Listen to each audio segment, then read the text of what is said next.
Welcome students, इस channel पे मैं आपका बहुत दिल से स्वागत करता हूं। और सबसे इंपॉर्टेंट टॉपिक प्रोबेबिलिटी का, जैसे हमारी बॉडी में रीढ़ की हड्डी सबसे इंपॉर्टेंट है, वैसे ही प्रोबेबिलिटी में बेस थ्योरम सबसे इंपॉर्टेंट है। अगर आपको ये नहीं आती तो इसका मतलब है प्रोबेबिलिटी नहीं आती। ये टॉपिक बीएससी बीटेक में दोबारा आएगा, तो जो मैं आज आपको इसका प्रूफ कराऊंगा तब आपको दोबारा करना पड़ेगा। तो आज ही समझ लो, अब समझ आएगा तो क्वेश्चंस में अप्लाई करना आएगा। जिस बच्चे ने नहीं समझना डायरेक्ट स्किप करो और क्वेश्चन करने शुरू कर दो। बेस थ्योरम में बेसिकली मैंने इसको काफी सारे पार्ट्स में डिवाइड किया हुआ है। एक आएंगे transfer questions, transfer ball 1 ball भी हो सकती है, 2 बॉल्स वाले क्वेश्चंस भी हो सकते हैं, ट्रांसफर बॉल्स वाले क्वेश्चंस होएंगे इसके अंदर, और ये बहुत ही इंपॉर्टेंट है। सेकंड आएगा इक्वल पॉसिबिलिटी वाले क्वेश्चन, इक्वल पॉसिबिलिटी, जैसे पॉसिबिलिटी जैसे मैं आपको बताऊं, एक बैग में से व्हाइट बॉल निकालनी है तो 1/2 इक्वल पॉसिबिलिटी, 2 बैग्स में से निकालनी है, 3 बैग में से निकालनी है, 1/3 लेकिन अगर उसको बोलते हैं इक्वल पॉसिबिलिटी, अब इक्वल है, अनइक्वल भी हो सकती है। तीसरा अनइक्वल पॉसिबिलिटी वाले क्वेश्चंस आएंगे, अनइक्वल पॉसिबिलिटी वाले। तो इसके अंदर क्या है, 3 बैग्स है, पहले बैग की पॉसिबिलिटी है 50%, सेकंड बैग की है 40%, थर्ड बैग की आने की पॉसिबिलिटी है 10%। इक्वल नहीं हुआ, 50 40 10। फिर आपको आएंगे 4 टाइप के क्वेश्चन में स्पीक ट्रूथ वाले क्वेश्चंस। तो मैं कोशिश करूंगा इन 4 पार्ट्स में सारा कुछ कवर हो जाए आपका, और सारे क्वेश्चंस करवाऊंगा, आपको अलग से कहीं भी जाने की जरूरत नहीं है। पूरी बेस थ्योरम मैं आपको ट्री डायग्राम से कराऊंगा, इससे आपको समझना बहुत आसान है। और पूरी बेस थ्योरम या प्रोबेबिलिटी मैंने एक ही फार्मूले के ऊपर करवाई है। प्रोबेबिलिटी का formula favourable case by total number of cases, favourable cases by total number of cases. पूरी की पूरी प्रोबेबिलिटी मैंने इसी में सिखाई है, ये कॉन्सेप्ट भी मैं इसी में सिखाऊंगा, पर फ्लेवर अलग, old wine in new bottle, flavour अलग होएगा। ये 4 तरीकों के आपने क्वेश्चन करने हैं। ये आपको बेस थ्योरम तब समझ आएगी जब आपको सबसे पहले टोटल लॉ ऑफ प्रोबेबिलिटी पता होएगा। टोटल लॉ ऑफ प्रोबेबिलिटी ये समझ आएगा तभी आपको ये सारा समझ आएगा, नहीं तो नहीं समझ आएगा। टोटल लॉ ऑफ प्रोबेबिलिटी बोल दो या टोटल नंबर ऑफ केसेस बोल दो, बोथ आर सेम थिंग। अभी आपको समझ आएगा क्योंकि डिनोमिनेटर में हमेशा ये आएगा, ऊपर तो फेवरेबल केस एक लाइन का ही है। ये चीज मेन है और ये चीज को बोल रहा हूं मैं, टोटल लॉ ऑफ प्रोबेबिलिटी, ये समझना है आपने पहले। इसके सारे के सारे क्वेश्चन बेस है, सारों पे बेस है, लेकिन अलग से स्पेशल बेस है ट्रांसफर बॉल वाले क्वेश्चन। तो मैं इस वीडियो में ट्रांसफर बॉल वाले क्वेश्चन कराऊंगा और टोटल लॉ ऑफ प्रोबेबिलिटी कराऊंगा और बेस थ्योरम का कॉन्सेप्ट फार्मूला सिखाऊंगा। तो आपको पता लग गया कि पूरे टॉपिक में आपने क्या करना है। बेस थ्योरम का कॉन्सेप्ट मैं पार्ट नंबर 4 और पार्ट नंबर 5 दो में कराऊंगा, पार्ट नंबर 5 में सिर्फ क्वेश्चंस करवाऊंगा मैं आपको। तो टोटल लॉ ऑफ प्रोबेबिलिटी देखते हैं। अब आप इतना राइट डाउन करो क्या क्या करना है इस चैप्टर के अंदर, इस टॉपिक के अंदर।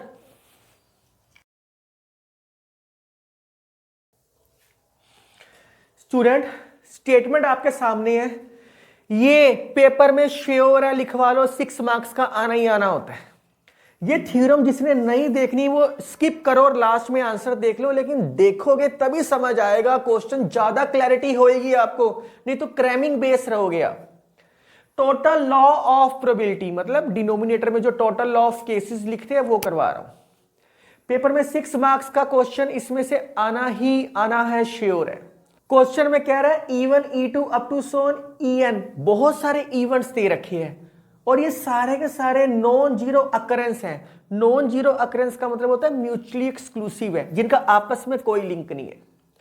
तो मैं लिख लेता हूं पहले, गिवन क्या है, E1 E2 En up to so on En, ये आपको इवेंट्स दे रखे हैं और ये सारे के सारे आपस में डिसजॉइंट है, नॉन जीरो अकरेंस है, एंड गिवन है स्टेटमेंट में E1 intersection E2 intersection E3 intersection EN, ये सारे 5 या 2 कर लो, तो ये एक्चुअली में ये गिवन है, इसका मतलब होता है म्यूचुअली एक्सक्लूसिव। आप सोचोगे सर म्यूचुअली एक्सक्लूसिव क्या होता है, आप +1 में करके आए हो। म्यूचुअली एक्सक्लूसिव का मतलब है जिनकी इंटरसेक्शन 5 के इक्वल होती है, मतलब कोई भी चीज कॉमन नहीं होती या नॉन जीरो अकरेंस है, मतलब जीरो के इक्वल भी नहीं है और इनकी म्यूचुअली एक्सक्लूसिव है।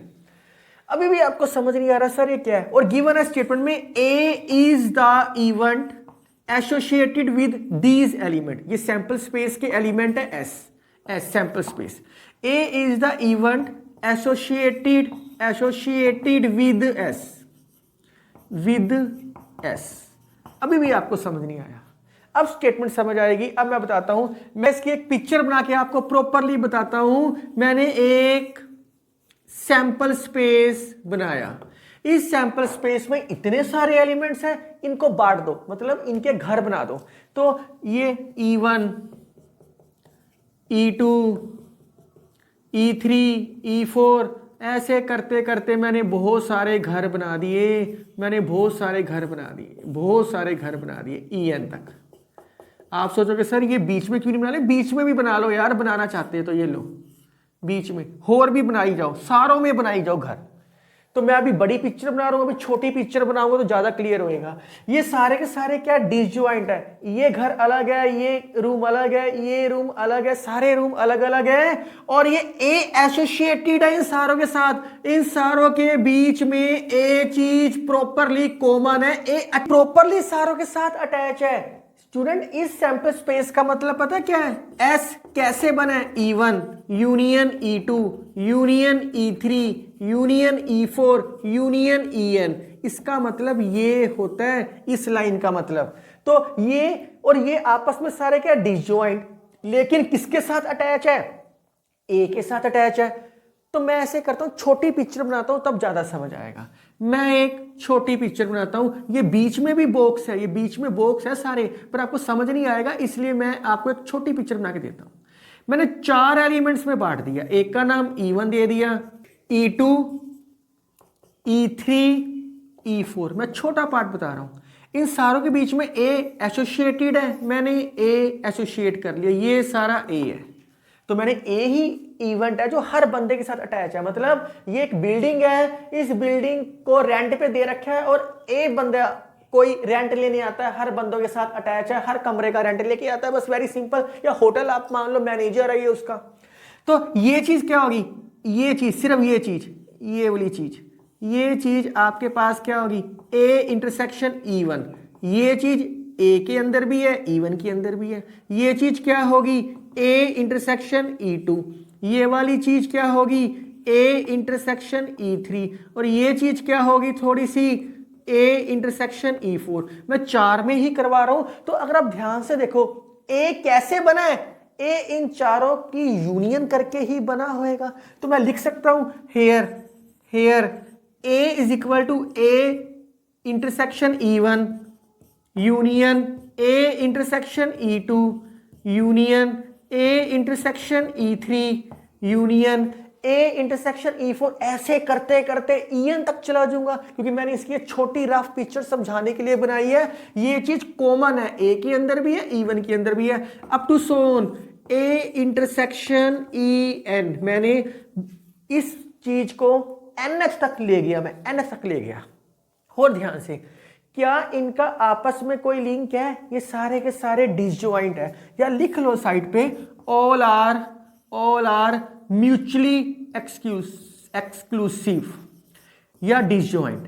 आप म्यूचुअली एक्सक्लूसिव लिखना है वो लिखो, डिसजॉइंट लिखना है डिसजॉइंट लिखो। तो ए की वैल्यू क्या है, इन सारों को कंबाइंड करके केसेस को मैंने ऐसे लिख लिया, खत्म हो गया। ये म्यूचुअली एक्सक्लूसिव है, मतलब इनकी इंटरसेक्शन आपस में 5 है। तो बस क्लियर हो गया, टेकिंग प्रोबेबिलिटी बोथ साइड, बस खत्म हो गया, प्रोबेबिलिटी बोथ साइड्स। अब तो आप कर सकते हो बड़े आराम से ये ही डायग्राम समझनी थी जो मैंने प्रॉपरली आपको समझाई है। पी ए क्या आएगा, P of A intersection E1 union A intersection E2 union up to so on A intersection EN। मैं इसको लिख सकता हूं अब बड़े आराम से, P A intersection E1 union plus में चेंज हो जाती है P A intersection E2 plus up to so on P A intersection EN। आपके माइंड में आएगा सर ये कैसे लिख दिया, कुछ बच्चे सोच सकते हैं। छोटी क्लासों में आपने पी ए यूनियन बी का फार्मूला किया है, P A plus P B minus P A intersection B, ये फार्मूला किया है। अगर ए और बी म्यूचुअली एक्सक्लूसिव होते हैं तो इसकी वैल्यू क्या होती है, 0 होती है। तो हम लिख सकते हैं P A plus P B direct, वही तो मैंने लिखा है, P A union B union C union up to सोन।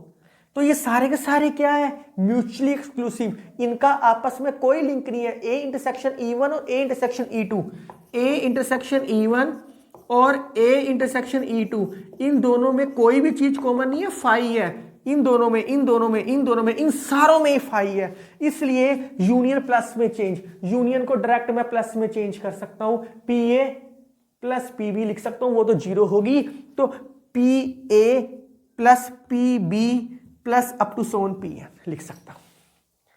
बस अब तो आपने, ये किसकी एक्सटेंशन है, कंडीशनल प्रोबेबिलिटी की एक्सटेंशन है। तो बाय नंबर 1 नाम दे दो, म्यूचुअली एक्सक्लूसिव होना जरूरी था। बाय कंडीशनल प्रोबेबिलिटी वो क्या होती है, कंडीशनल प्रोबेबिलिटी क्या होती है, वो हमने क्या फार्मूला की है, पी, क्योंकि यहां मैं ए के साथ E1 E2 E3 सारा नाम दे रहा हूं, बी नाम नहीं दे रहा, तो मैं लिख सकता हूं पी ए बाय E1, वो क्या आएगा, पी ए इंटरसेक्शन E1, जो चीज डिनोमिनेटर में है डिनोमिनेटर में आएगी, इसको बाहर ले गई, तो पी ए इंटरसेक्शन E1 की वैल्यू क्या आई है, P E1 into P A by E1। Similarly P A intersection E2 की वैल्यू क्या आएगी, P E2 P A by E2। Similarly P A intersection E3 की वैल्यू क्या आएगी, P E3 P A by E3 and so on. Similarly A intersection EN की value क्या आएगी, P EN P A by EN। तो मैं इसको repeat कर रहा हूं, स्टेटमेंट में आपको गिवन है कि ये सैंपल स्पेस है और इसके अंदर इतने सारे इवेंट्स हैं, मतलब इन सारों को कंबाइंड करके एस बना हुआ है और ये आपस में डिसजॉइंट है, म्यूचुअली एक्सक्लूसिव है, नॉन जीरो अकरेंस है, ए इन सारों के साथ अटैच है। तो मैंने एक बिल्डिंग ली, बिल्डिंग में रूम बनाए, अलग अलग बंदे को अलग अलग की दी और एक बंदा इन सारों से रेंट लेने जाता है। इसको छोटी पिक्चर में बना दिया, तो इसका मतलब ए और E1 में कनेक्शन है, ए E2 में कनेक्शन है, ऐसे करते करते कनेक्शन बनाए। ए कैसे बना, इन सारों को मिला के बना और ये सारे आपस में क्या आते हैं, डिसजॉइंट। प्रोबेबिलिटी लगाई, प्रोबेबिलिटी लगा के अलग अलग किया बाय दिस फार्मूला। अब इसको नंबर 1 दिया, ए इंटरसेक्शन E1 का फार्मूला कंडीशनल प्रोबेबिलिटी से आप ये करके आए हो क्योंकि ये उसी की एक्सटेंशन पार्ट है, ए इंटरसेक्शन E2 ए इंटरसेक्शन E3। अब ये सारी वैल्यू ए इंटरसेक्शन E1 की वैल्यू पुट कर दो, ए इंटरसेक्शन E2 की वैल्यू पुट कर दो, ए इंटरसेक्शन E3 की वैल्यू पुट कर दो, ये सारी वैल्यूज इक्वेशन 1 में पुट कर दो। आप इतना राइट डाउन करो पहले,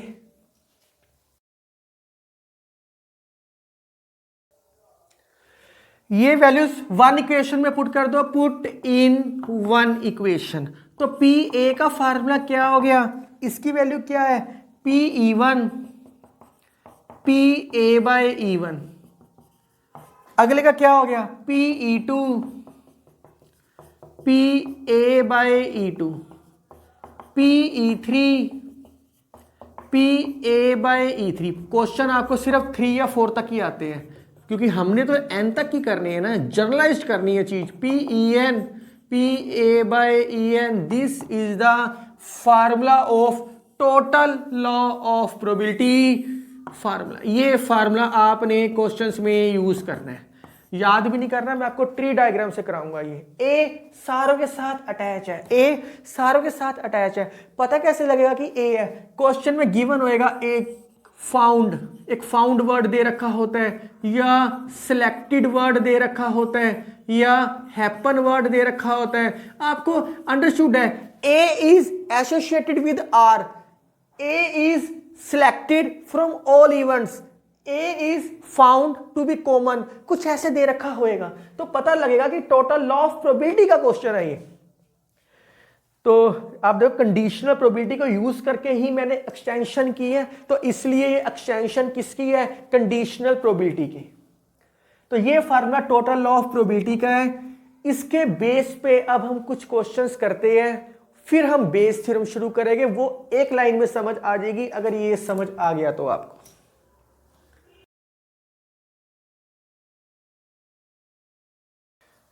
लो जी, टोटल लॉ ऑफ प्रोबेबिलिटी के क्वेश्चन करवा रहा हूं, और ये ट्रांसफर बॉल वाले क्वेश्चन है। एक बॉल ट्रांसफर होएगी या दो बॉल ट्रांसफर होएगी, बड़े आसान है, सारे समझ आएंगे।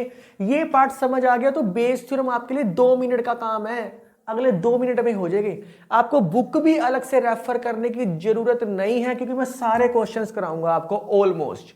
यही कर लो, मोर देन सफिशिएंट। और एक ही पैटर्न फॉलो कराऊंगा, ट्री डायग्राम से कराऊंगा सारे क्वेश्चन में, ट्री डायग्राम से करवाऊंगा, ट्री डायग्राम से कराऊंगा। तो स्टूडेंट्स, आपके सामने क्वेश्चन आ गया। 1 बैग कंटेन्स, एक बैग है, उसके अंदर पिक्चर बनाओ पहले। 4 वाइट 5 ब्लैक बॉल्स है, 4 वाइट 5 ब्लैक बॉल्स है। फिर सेकंड बैग है, ये बैग 1 है, ये बैग 1 कह रहे हैं, ये बैग 2 कह रहे हैं, ये बैग 2 कह रहे हैं। इस बैग में 9 वाइट और 7 ब्लैक बॉल्स है। बड़े आराम से कहता 1 बॉल इज ट्रांसफर, एक बॉल ट्रांसफर की है, बैग 1 से बैग 2 में ट्रांसफर की है। ट्रांसफर 1 ट्रांसफर बॉल, एक की है, 2 भी हो सकती है, एक की है। एक बॉल ट्रांसफर की है, व्हाइट भी ट्रांसफर कर सकते हैं, ब्लैक भी ट्रांसफर कर सकते हैं। 2 के इस दिमाग में आ गए। तो let E1 is equal to white ball be transfer, white ball be transfer from bag 1 to bag 2, bag 1 to bag 2। बहुत आराम से। E2 में क्या लेना है? Black ball be transfer, black ball be transfer from bag 1 to bag 2, सारा same लिख लेना।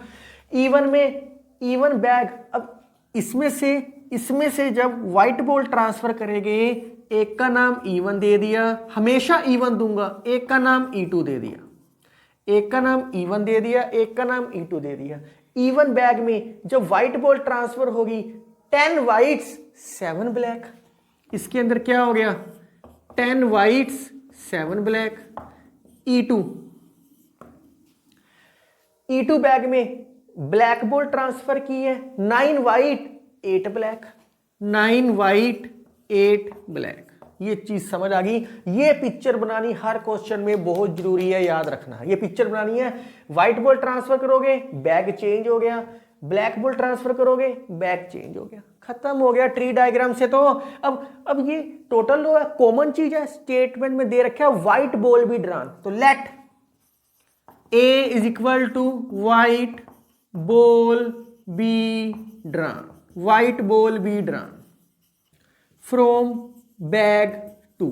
सेकंड बैग में से व्हाइट बॉल निकालनी है, मतलब जब बॉल ट्रांसफर की, इसमें से एक बॉल निकालनी है और वो बॉल व्हाइट होनी चाहिए, स्टेटमेंट में कह रहा है। बड़ी सिंपल, ये ट्री डायग्राम है। उसके बाद क्वेश्चन है, ये एक का नाम E1 दे दिया, एक का नाम E2 दे दिया। E1 बैग के अंदर क्या दे रखे हैं? 10 व्हाइट 7 ब्लैक। E2 बैग के अंदर क्या दे रखे हैं? 9 व्हाइट 8 ब्लैक। अब E1 बैग कैसे बना था? इसमें से कौन सी बॉल ट्रांसफर की थी? व्हाइट। व्हाइट बॉल की पॉसिबिलिटी क्या है? 4 आउट ऑफ 9। E2 बैग क्या है? ब्लैक। इसमें से ब्लैक बॉल ट्रांसफर की थी इसके अंदर, तभी E2 बना था। कितनी पॉसिबिलिटी है? 5 आउट ऑफ 9। ये समझ आ गया आपको। तो जो व्हाइट बॉल ट्रांसफर करोगे चारों में से कोई भी जा सकती है, ब्लैक बॉल ट्रांसफर करोगे पांचों में से कोई भी जा सकती है। बस ये ट्रांसफर करने के बाद ये वाला केस आ गया। इसमें से निकालना क्या है? White ball. सेकंड बैग में से व्हाइट बॉल निकालनी है। ये तो दो केस बनाए हैं। अगर व्हाइट बॉल निकालनी है आपने इसके अंदर से, तो व्हाइट बॉल की पॉसिबिलिटी क्या आएगी? 10 आउट ऑफ 17। अगर इसमें से, अब ये ना सोचना कि अब इसमें से ब्लैक निकालनी है क्योंकि ब्लैक बॉल ट्रांसफर हुई थी, निकालनी व्हाइट ही है, ये गलती होती है। इसमें से व्हाइट बॉल की पॉसिबिलिटी क्या होगी? 9 out of 17। This is called tree diagram. खत्म हो गया क्वेश्चन। या लिखोगे by total law of probability. किसको माना है आपने? ए मान के। हर क्वेश्चन में ए मान के चलूंगा। पी ए क्या आ गया आपके पास? इन दोनों को मल्टीप्लाई प्लस इन दोनों को मल्टीप्लाई। 4/9 मल्टीप्लाई 10/17 प्लस अगला केस क्या है? 5/9 इंटू 9/17। अगर 3 केस होते तो मैं E3 भी साथ आता मेरे। तो ये क्या आ गया? 40 प्लस 45/9 इंटू 17, 85/9 इंटू 17। ये कैंसिल हो गया। 34, 68, 5/9। आप सोचोगे सर फार्मूला तो लिखा ही नहीं, लोड ही नहीं है। अगर तुम लिखना चाहते हो तो लिख लो। तो इसलिए मैंने लाइन छोड़ी थी। ये क्या पॉसिबिलिटी है? E1 में व्हाइट बॉल ट्रांसफर की है। PE1 E1 को यूज करके हमने क्या निकाल रहे हैं? A निकाल रहे हैं। तो ये क्या हो गया? PA/E1। ये क्या है? E2 मैंने सपोज की है। E2 को यूज करके क्या निकाल रहे हैं? A/E2 निकाल रहे हैं। आप देखो ये E2 आ गया आपके पास। इसमें से क्या निकालना है? E2 में E2 तो गिवन हो गया। क्या निकालोगे? A निकालोगे। A क्या है? व्हाइट बॉल ही है। तो अगर फार्मूला लिखोगे तो अच्छा, नहीं लिखोगे कोई बात नहीं, डायरेक्ट ये लिख दो। पहला केस प्लस सेकंड केस, आसानी से हो गया। Right on please.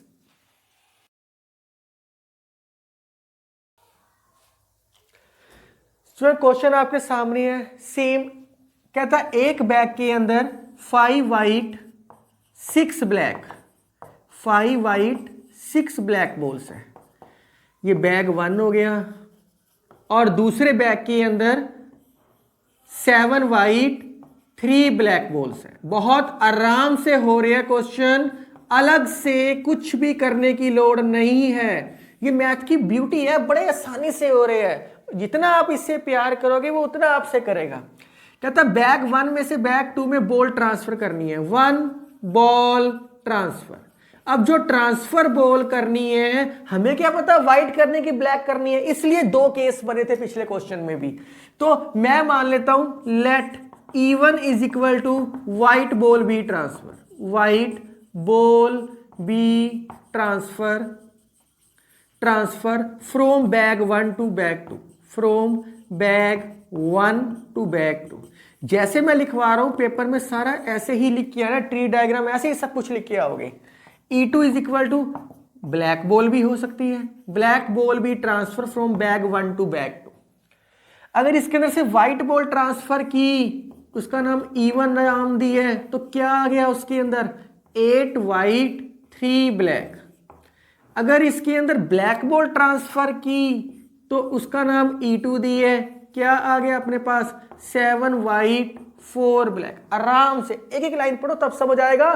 कहता है एक बॉल ट्रांसफर की, बॉल ट्रांसफर करने के बाद सेकंड बैग में से एक बॉल निकालनी है, वो बॉल फिर व्हाइट होनी चाहिए। तो let A is equal to white ball be drawn. ये लिखनी है लाइन है, प्रॉपर लिखोगे तभी समझ आएगा। White ball be drawn from bag 2, from bag 2।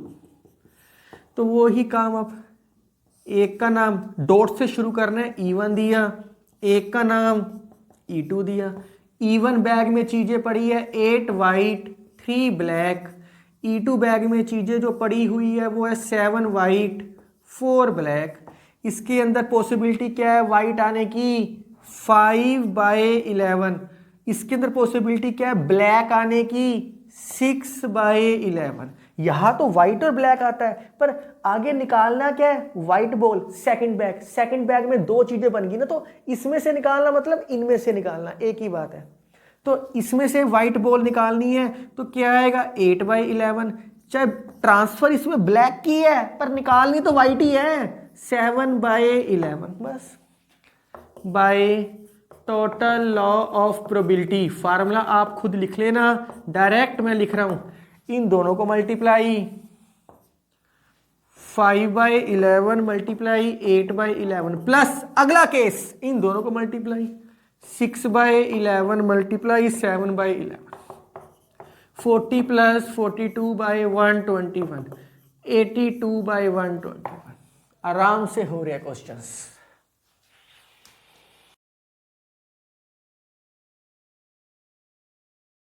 कह रहा देयर आर 2 बैग्स, क्वेश्चन आपके सामने है, 2 बैग्स हैं। स्टूडेंट्स मैं आपको ट्रांसफर में 2 तरीके के क्वेश्चन है, 1 बॉल ट्रांसफर और 2 बॉल ट्रांसफर। 1 बॉल ट्रांसफर के मैं क्वेश्चन आपको करवा चुका हूं, आप कोई भी करोगे सारे सॉल्व होएंगे सेम मेथड से।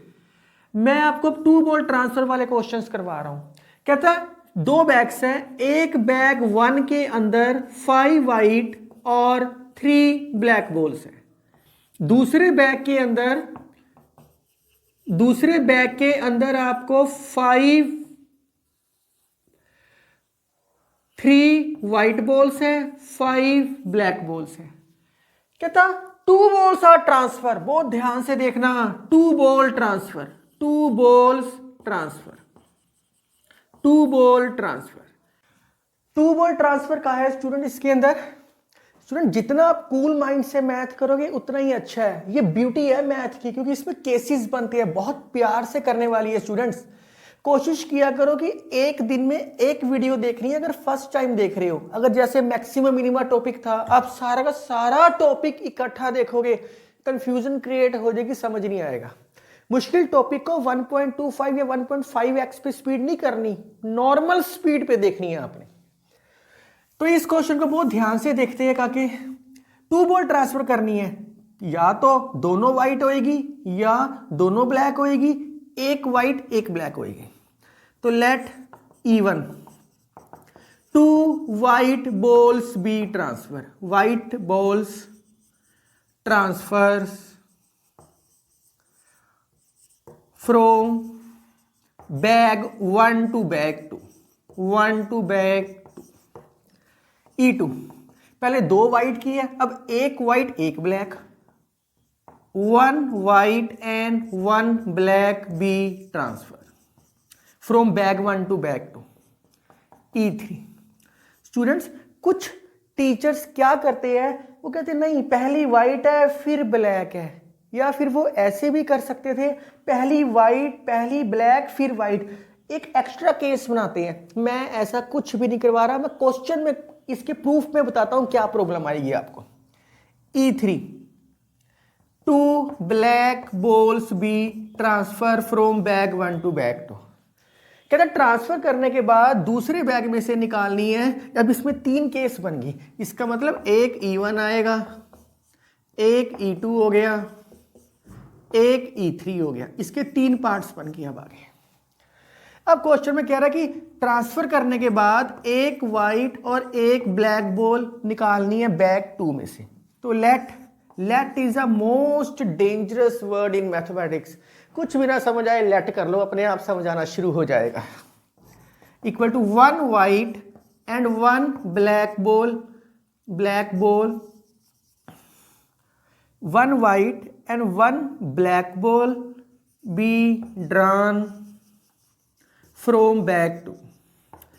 अब तो बस खत्म हो गया, बस एक छोटी सी चीज समझनी है, डॉट से शुरू करते हैं। एक E1 हो गया, एक E2 हो गया, एक E3 हो गया।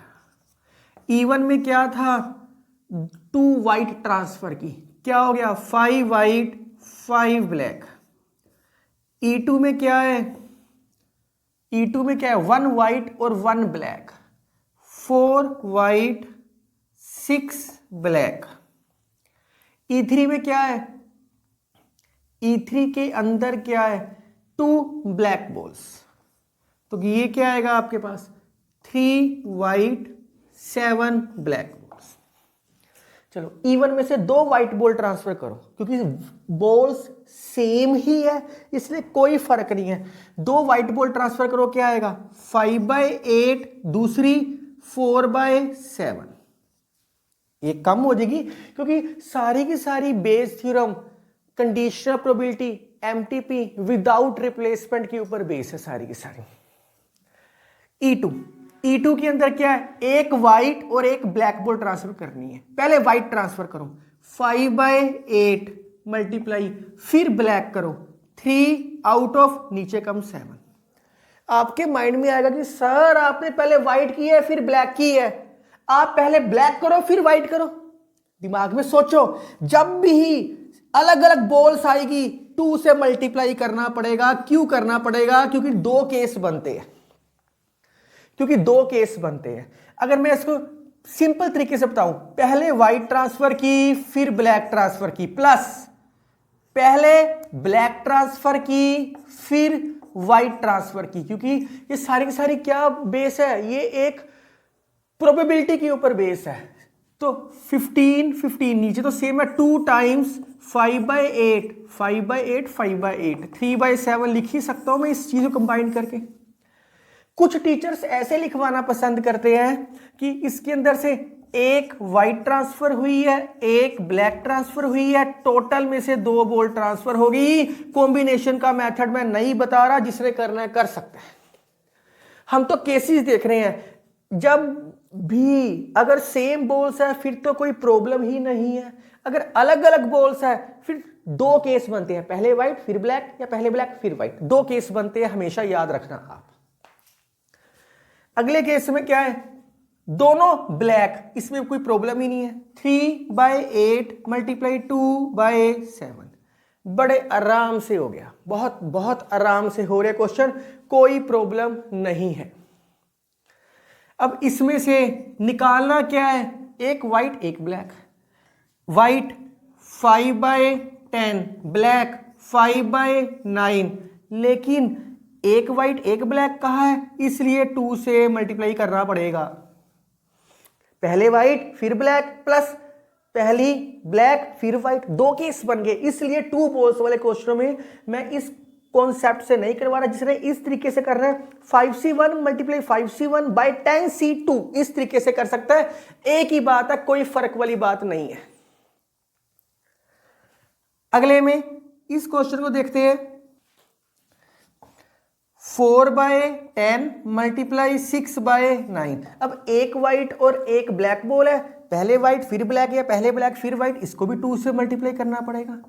अब ये ना सोचना कि यहां किया हुआ सर यहां भी कर रहे हैं स्टूडेंट, यहां भी हमने ऐसे 1 व्हाइट 1 ब्लैक निकाली है, 1 ब्लैक 1 व्हाइट, या तो 4 केस बनाओ। E3 मान लो, पहली व्हाइट फिर ब्लैक, दूसरे वाला पहला ब्लैक फिर व्हाइट, फिर आप कंफ्यूजन दूर होएगी। नहीं तो जब भी अलग अलग बॉल्स निकालनी है तो ऑटोमेटिकली 2 केस बनते हैं, पहले व्हाइट फिर ब्लैक या पहले ब्लैक फिर व्हाइट। अब बाजार में शूज लेने गए हो, सपोज कर लो शूज आपको दिए, लेफ्ट और राइट पैर के दिए, अब कौन सा पाओगे? 2 पॉसिबिलिटी, लेफ्ट वाला भी पा सकते हो राइट वाला भी पा सकते हो, 2 पॉसिबिलिटी है हर चीज की। इसमें से व्हाइट 3/10, ब्लैक 7/9, फिर 2 से मल्टीप्लाई क्योंकि अलग अलग है, बस खत्म हो गया। Total law of probability, total law of probability PA क्या आएगा?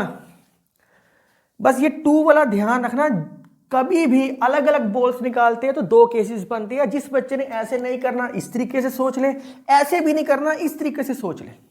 4C1 × 6C1/10C2, अगर इसको इस तरीके से नहीं लिखना तो 4C1 × 6C1/10C2 भी लिख सकता है, कोई प्रॉब्लम नहीं है, आराम से लिख सकते हैं। चलो जी मल्टीप्लाई करो, 20/56 मल्टीप्लाई, क्योंकि ये इससे मल्टीप्लाई होएगा, 25 × 5 50, 50/90 प्लस 15, 30/56, 48/90। अगला 6/56, 21, 42, 42/90। क्योंकि स्टूडेंट्स कॉम्बिनेशन वाले मेथड में 2 ऑलरेडी आ जाता है, पर ये गंदा मेथड है, बहुत सारे क्वेश्चनों में प्रॉब्लम्स क्रिएट करता है। ये मेथड अच्छा है, केसेस बनाओ माइंड में। तो जैसे ये सेम बॉल्स निकाल रहे थे वाइट, फिर तो कोई प्रॉब्लम ही नहीं है क्योंकि दोनों ही वाइट है। ब्लैक वाइट में प्रॉब्लम आती है, ब्लैक वाइट या वाइट ब्लैक। तो बस मल्टीप्लाई करना है, क्या आएगा 1000, 1440, 252, 56 इंटू 90, तो ये आपका आएगा 2692 और ये आएगा 5040। 4 से डिवाइड करो, 1260, 4 से डिवाइड करो, 4 6 आर 24 19, 4 7 आर 28 12 3, 673 बाय 1260 आंसर है। यही चीज समझनी थी कि 2 से क्यों किया है। Very simple. मैं सारी प्रोबेबिलिटी विदाउट इसके करवाऊंगा और इस तरीके से ही करवाऊंगा, जैसे मैं पहले करवा रहा हूं वैसे अब करवा रहा हूं, कोई फर्क नहीं है मेरी सेम प्रोबेबिलिटी कराने में।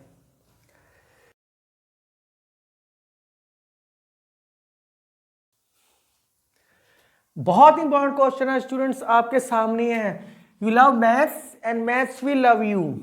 तो कहता कि एक 52 कार्ड्स है, 52 कार्ड्स में से 2 कार्ड्स निकालने हैं। 2 कार्ड्स निकाल लिए, निकालने के बाद ट्रांसफर नहीं कर रहा, सिर्फ निकाले हैं मैंने, सिर्फ 2 कार्ड्स निकालने के बाद 50 कार्ड्स बच गए। 50 कार्ड्स में से निकालना है S. What is the probability that it is an S. अब 2 कार्ड्स इसमें से निकालने हैं, हमें पॉसिबिलिटी किसकी चाहिए, सिर्फ एस की चाहिए। एस कितने होते हैं, 4 होते हैं। तो बहुत ध्यान से देखो, 2 कार्ड्स इसमें से मिसिंग हो गए, 2 कार्ड्स इसमें से हमने निकाल लिए, तो 2 कार्ड्स पहले ही निकाल लिए, उसके बाद 50 बचे, उसमें से एस निकालना है। अब जो 2 कार्ड्स निकाले हैं, या तो दोनों एस होएंगे या एक एस एक नॉन एस, क्योंकि एस की बात की है इसलिए मैं एस की कहानी सुना रहा हूं, या दोनों ही एस नहीं होएंगे। तो 3 केस बन गए। Let E1 is equal to 2 ace card, 2 ace cards be drawn. अब ये ट्रांसफर तो हुआ ही नहीं। E2 is equal to 1 ace and 1 non ace cards be drawn. E3 is equal to 2 non ace cards be drawn, ace cards be drawn. आपके दिमाग में बिल्कुल पिक्चर क्लियर हो चुकी है पिछले क्वेश्चन को देख के। 1 एस 1 नॉन एस, या तो इसको E4 अलग से बनाओ, पहला एस फिर नॉन एस, या पहला नॉन एस फिर एस, पर हम 2 से मल्टीप्लाई कर देंगे। पॉसिबिलिटीज का खेल है, सारी की सारी पॉसिबिलिटी का खेल है। जैसे आप फाइनल पेपर देने गए हो, पॉसिबिलिटी है, फेल भी हो सकते हो, पास भी हो सकते हो, टॉप भी कर सकते हो, कम नंबर भी आ सकते हैं, 50-60% भी रह सकते हैं, सब पॉसिबिलिटी का खेल है सारा का सारा।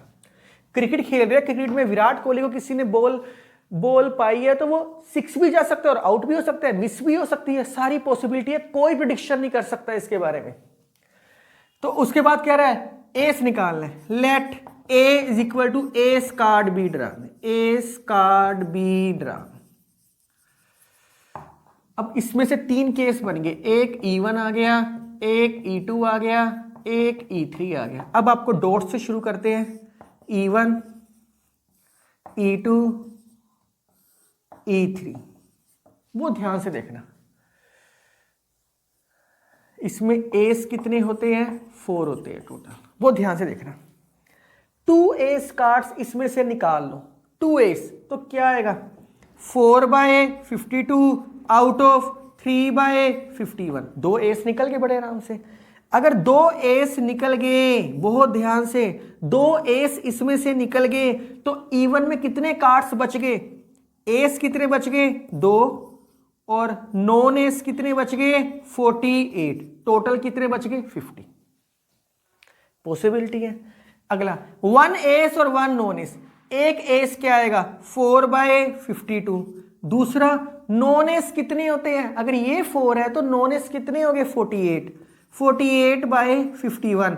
लेकिन ये अलग अलग है, 2 से मल्टीप्लाई मैं बहुत बारी बता चुका हूं। जिस बच्चे ने इस तरीके से नहीं सोचना वो लिखे 4C1 × 48C1/52C2। इस तरीके से सोच लो, आंसर सेम आएगा। मैं इस तरीके से करवाऊंगा आपको सारे क्वेश्चन। तो इसके अंदर क्या बच गया, एक एस निकला, तो एस कितने बचेंगे 3, नॉन एस एक नॉन एस से निकला, तो टोटल तो 52 है, तो 48 में से बन गए 47, 50 बन गया, टोटल 50 बन गया।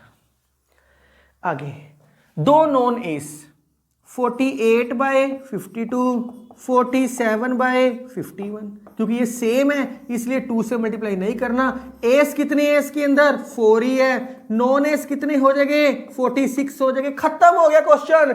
अब क्या निकालना है, एस, इसमें से एस कैसे निकलेगा 2 आउट ऑफ 50, इसमें से एस कैसे निकलेगा 3 आउट ऑफ 50, इसमें से एस कैसे निकलेगा 4 आउट ऑफ 50। बस मल्टीप्लाई करना अब तो कर लेना। टोटल लॉ ऑफ प्रोबेबिलिटी, अगर आपने ये डेफिनेशन समझी है ना जो मैं स्टार्टिंग में करवाई है, बड़ा आसान है। मैं आपको अब बताता हूं, ये E1 है सपोज कर लो, ये E2 है सपोज कर लो, ये E3 है, इन तीनों में मैंने कॉमन चीज ले ली, ए नाम दे दिया जिसको। मैंने यही कर रहा हूं ना हर क्वेश्चन में, यही तो कॉन्सेप्ट मैंने आपको थ्योरम करवाई है सारी, ताकि आपको समझ आ जाए। मल्टीप्लाई पी ए क्या आएगा 4 3 है 12, अब नीचे मल्टीप्लाई कौन करेगा, एक बार ये ऐसे लिख लो, मल्टीप्लाई 2 बाई 50 प्लस अगला केस 8 मल्टीप्लाई 48, मल्टीप्लाई तो करना ही पड़ेगा, 96 multiply 4, 96 416 384, 384 by 52 multiply 51, 3 by 50। Student इस पिछले क्वेश्चन में यहां से भी 2 निकाले थे, यहां से भी 2 निकालने थे, यहां पे इस बारी एक ही कहा है उसने। What is the probability it is an ace, 48 into 47, 48 into 47 by 52 multiply 51, 4 by 50। Calculations करो, नीचे तो एलसीएम सेम आएगा 24 प्लस इसको मल्टीप्लाई किया 12, 124, 25, 2 9 और 2 11 प्लस इसको मल्टीप्लाई करो 52 मल्टीप्लाई 51 मल्टीप्लाई 50, 9024, इन सारों को प्लस कर लो, आपका आएगा 10200, नीचे मल्टीप्लाई करोगे 13260, तो ये कटिंग होके आ गया 1/30। बहुत आसान वे से करवाया है। मैं उम्मीद करता हूँ 1 बॉल वाले क्वेश्चन, 2 बॉल वाले क्वेश्चन, ऐसे क्वेश्चन केसेस है, बस इस चीज का खास ख्याल रखना जो मैं बता रहा हूँ।